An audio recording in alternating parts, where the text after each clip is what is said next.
you mentioned about Britain. Mentioned that Britain left India in a worse off condition than had it been without Britain. You also mentioned about reparation from Britain.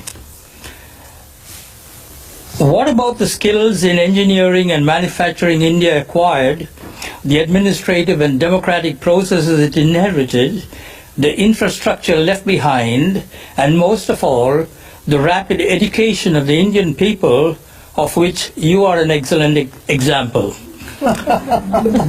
Surely, no one can price these intangible values that were gained during the British rule in India and propelled the country to its present position as one of the leading countries in the world. Finally, one more question. I'm doing a Geoffrey Robertson here. In your opinion, where would India be today if the British did not step into India? Oh, there's a lot there. It'll take the rest of the program to answer. I'll try and touch on it. But this is almost like the American saying to the widow of the American president, apart from that, Mrs. Lincoln, how did you enjoy the play?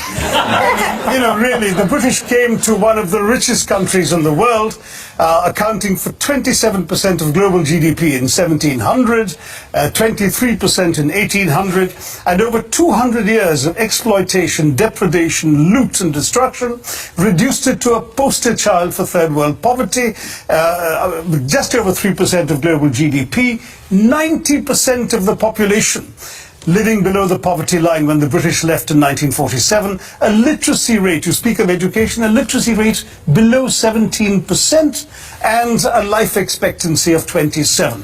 The growth rate of British India from 1900 to 1947 was 0.001%.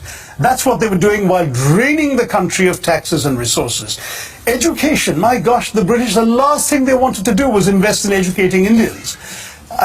Will Durant, the American historian traveling in India as late as 1930, pointed out that the entire expenditure of the British on education in India, from the nursery level to the highest universities, was less than half the high school budget of the state of New York. All the Indian institutes of technology, the engineering achievements you're talking about, were established after independence by the government of India.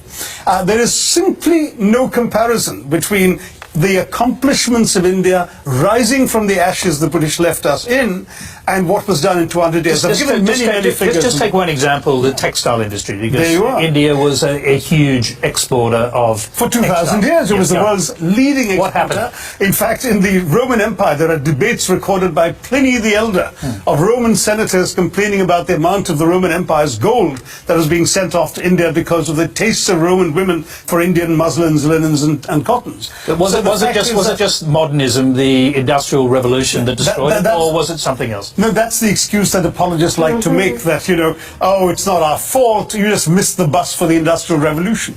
Well, we missed the bus because you threw us under its wheels, is what I tell the Brits. I mean, the fact is, in the name of free trade, the British came in and destroyed the free trade that had made India a leading exporter of textiles. The British soldiers smashed the looms so people couldn't practice their craft. They imposed punitive duties and taxes on the export of Indian textiles while lifting duties on the import of British cloth. And they achieved a captive market at the point of a gun. This is not exactly free trade, as you can imagine. Cities like Murshidabad and Dhaka in the subcontinent were depopulated.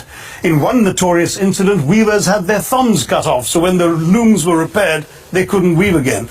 Textiles were systematically destroyed as an industry by the British. And that's only one example of many. Well, I'm going to quickly go back to